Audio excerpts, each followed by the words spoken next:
السلام عليكم ورحمة الله. الحمد لله رب العالمين والصلاة والسلام على أشرف الأنبياء وعلى آله وأصحابه أجمعين أما بعد. ആദരണീയ അധ്യക്ഷൻ, പ്രിയ സാഹിബ്,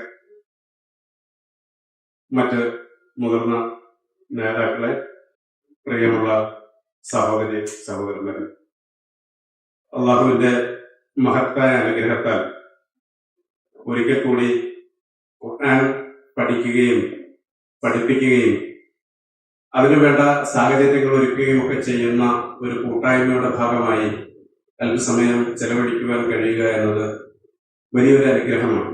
തീർച്ചയായും അള്ളാഹു അഭിമാനപൂർവ്വം മറ്റുള്ളവരോട് പറയുകയും അതുപോലെ പരമകാരുണികനായ നാഥന്റെ മലായിക്കത്തുകൾ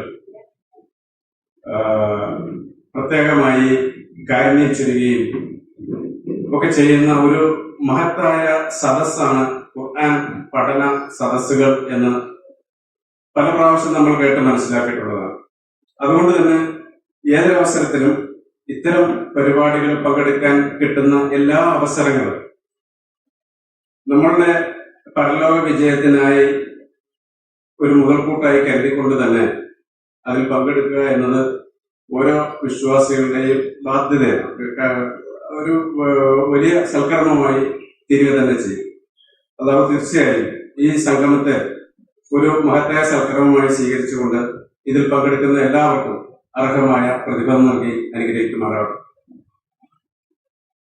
തീർച്ചയായും വിശുദ്ധ ഖുർആൻ ഇവിടെ പ്രതിപാദിച്ചതുപോലെ തന്നെ ഒരു മനുഷ്യ ജീവന്റെ തുടക്കം മുതൽ അവസാനം വരെ എങ്ങനെ മനുഷ്യൻ ജീവിക്കണം, എന്തൊക്കെ നമുക്ക് അനുവദനീയമാണ്, എന്തൊക്കെ നമ്മൾ വർജിക്കണം, എങ്ങനെ നമുക്ക് സ്വർഗത്തിൽ എത്തിച്ചേരാൻ കഴിയും, എങ്ങനെ പാപമോചനവും നരക വിമോചനവും ഒക്കെ സാധ്യമാകും എന്നതിനെ കുറിച്ച് കൃത്യമായ ഗൈഡൻസ് നൽകുന്നുണ്ട്. പലപ്പോഴും പല പ്രഭാഷണങ്ങളിലൂടെയൊക്കെ നമ്മൾ ഭാഗികമായൊക്കെ അത് മനസ്സിലാക്കിയിട്ടുമുണ്ട്. പക്ഷെ വിശുദ്ധ ഖുർആനിന്റെ അർത്ഥം അല്ലെങ്കിൽ അതിന്റെ ആശയം നമ്മൾ മനസ്സിലാക്കിക്കൊണ്ട് നമ്മുടെ കർമ്മ പദ്ധതികൾ മുന്നോട്ട് നയിക്കുമ്പോൾ മാത്രമേ നമുക്ക് കൃത്യമായ വിജയത്തിൽ എത്തിച്ചേരാൻ കഴിയുകയുള്ളൂ. തീർച്ചയായും നമ്മൾ തന്നെ പഠിക്കണം. പഠിക്കാൻ വേണ്ട സാഹചര്യങ്ങൾ ഒരുക്കുക എന്നതാണ് സംഘടനാപരമായി KNM അതിന്റെ എല്ലാ മേഖലകളിലും എല്ലാ ശാഖകളിലും നിർവഹിച്ചു വരുന്നത്. വിവിധങ്ങളായ പാഠ്യപദ്ധതികൾ, ഖുർആൻ പഠിക്കാനുള്ള വിവിധങ്ങളായ പദ്ധതികൾ ഓരോ മേഖലയ്ക്ക് അനുസൃതമായ രീതിയിൽ, ഓരോ പ്രായത്തിനനുസൃതമായ രീതിയിൽ നമ്മൾ സംവിധാനിച്ചിട്ടുണ്ട്. അത് കൃത്യമായി ഉപയോഗപ്പെടുത്തുവാൻ നമുക്ക് സാധിച്ചാൽ തീർച്ചയായും നമുക്ക് വിജയിക്കാൻ കഴിയും. അതിനുവേണ്ടി തീർച്ചയായും KNM എന്ന് പറയുന്ന സംഘടന പ്രതിജ്ഞാബദ്ധമാണ്. അത് അതിന്റെ കർമ്മ പദ്ധതി എല്ലായിടത്തും പ്രവർത്തിച്ചു വരുന്നുമുണ്ട്. തീർച്ചയായും ഞാൻ മനസ്സിലാക്കിയിട്ടുള്ള ഒരുപക്ഷെ നമ്മുടെ ജില്ലയിൽ ഏറ്റവും വ്യവസ്ഥാപിതമായി ഖുർആൻ പാഠ്യപദ്ധതി നടന്നു വരുന്ന ഒരു ശാഖയാണ് ചങ്ങനാശ്ശേരി.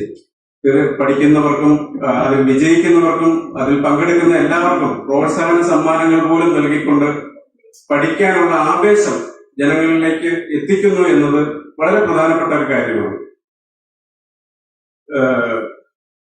വിചാരണ വേളയിൽ പരലോകത്ത് വിചാരണ നടക്കുന്ന സമയത്ത് ഒരു സാധാരണ മനുഷ്യന്റെ വിചാരണയെ കുറിച്ച് ഹദീസുകളിൽ വന്നൊരു സംഭവമുണ്ട്. ഒരു സാധാരണ മനുഷ്യൻ വിചാരണ നേരിടുകയാണ്. അദ്ദേഹത്തിന്റെ പാപങ്ങളുടെ ഒരു കൂമ്പാരം, അതായത് ഹദീസുകളിൽ വന്ന കണക്കനുസരിച്ച് 99ഓളം ചുരുളുകൾ, പേപ്പർ ചുരുളുകൾ, വലിയ മല പോലെ കൂടിയ പേപ്പർ ചുരുളുകൾ അദ്ദേഹത്തിന്റെ പാപങ്ങളായി മുന്നിലേക്ക് കൊണ്ടുവരപ്പെട്ടു. അത് അദ്ദേഹം നോക്കി മനസ്സിലാക്കാനുള്ള അവസരം കൊടുത്തു. അല്ലാഹു സുബ്ഹാനഹു വ തആല അദ്ദേഹത്തോട് ചോദിക്കുന്നു, ഇതെല്ലാം നീ ചെയ്തു തന്നെയല്ലേ? അദ്ദേഹം പറഞ്ഞു, അതെ, ഇതെല്ലാം ഞാൻ ചെയ്തു തന്നെയാണ്.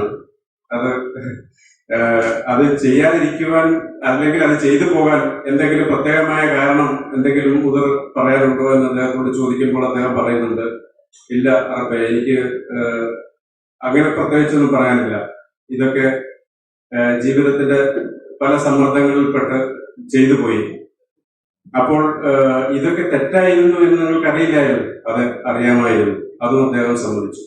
അങ്ങനെ വിഷണ്ണനായിക്കൊണ്ട് നരകത്തിന്റെ വാതിലിലേക്ക് നോക്കി അങ്ങോട്ട് പോകേണ്ടി വരും എന്ന വിഷമത്തോടുകൂടി നിൽക്കുമ്പോഴത്തേക്കും അല്ലാഹു സുബ്ഹാനഹു വ തആല മലക്കുകളോട് പറയുന്നു, നിങ്ങൾ ഇദ്ദേഹത്തിന്റെ നന്മകളുടെ ഏടുകൂടെ കൊണ്ടുവരൂ എന്ന് പറയുന്നു.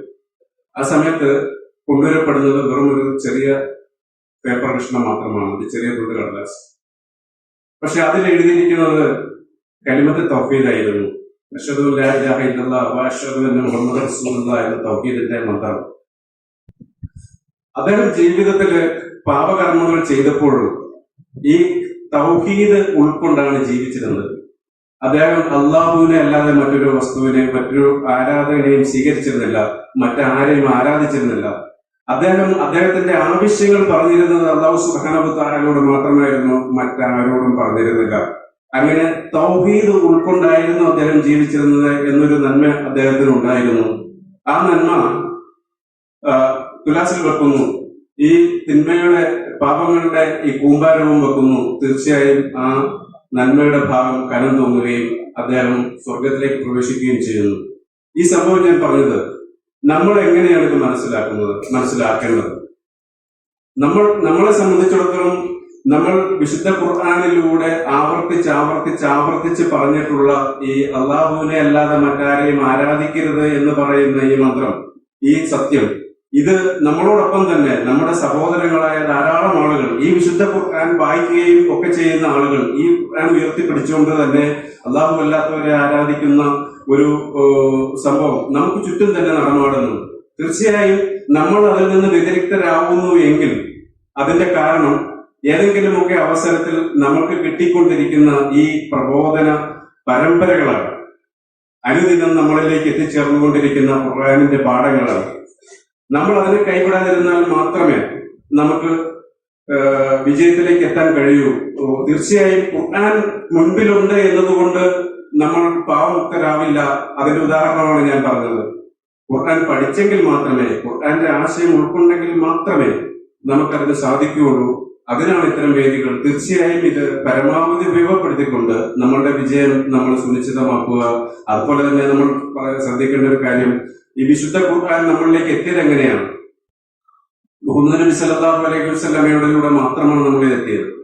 തീർച്ചയായും അതുകൊണ്ട് ഖുർആൻ മാത്രമല്ല, എല്ലാ സൽക്കർമ്മങ്ങളുടെയും എല്ലാ നന്മകളുടെയും പാഠങ്ങൾ മുഴുവൻ ഒരു മുസ്ലിമിനെ സംബന്ധിച്ചിടത്തോളം വിശുദ്ധ തിരുസുന്നത്തുകൾക്ക് അപ്പുറത്ത് നിന്ന് എന്തെങ്കിലും ഒരു സൽക്കർമ്മം സ്വീകരിക്കുവാനോ പ്രവർത്തിക്കുവാനോ സാധ്യമല്ല എന്ന് നമ്മൾ ദൃഢമായി മനസ്സിലാക്കേണ്ടതുണ്ട്. അപ്പം വിശുദ്ധ ഖുർആന്റെയും ഈ തിരുസുന്നത്തിന്റെയും പാഠങ്ങൾ ഉൾക്കൊണ്ടുകൊണ്ട് നമ്മളുടെ കർമ്മ പദ്ധതികളെ നമ്മൾ നന്നാക്കിക്കൊണ്ട് നമ്മുടെ വിശ്വാസത്തെ ദൃഢപ്പെടുത്തിക്കൊണ്ട് നമുക്ക് മുന്നേറുവാൻ തീർച്ചയായും ഇത്തരം സദസ്സുകൾ നമ്മൾ ഉപയോഗപ്പെടുത്തണം. ഈ പാഠ്യപദ്ധതി പരമാവധി ഉപയോഗപ്പെടുത്തിക്കൊണ്ട് നമ്മളുടെ വിജയം നമ്മൾ ഉറപ്പുവരുത്തണം എന്ന് മാത്രം ഈ അവസരത്തിൽ ഓർമ്മപ്പെടുത്തിക്കൊണ്ട് ഈ പദ്ധതി, ഈ യോഗത്തെ അല്ലാഹു സുബ്ഹാനഹു വ തആലയുടെ നാമത്തിൽ ബിസ്മില്ലാഹിർ റഹ്മാനിർ റഹീം ഉദ്ഘാടനം ചെയ്ത് അറിയിച്ചുകൊണ്ട് ഞാൻ നിർത്തുന്നു. അസ്സലാമു അലൈക്കും വറഹ്മത്തുള്ളാഹി വബറകാതുഹു.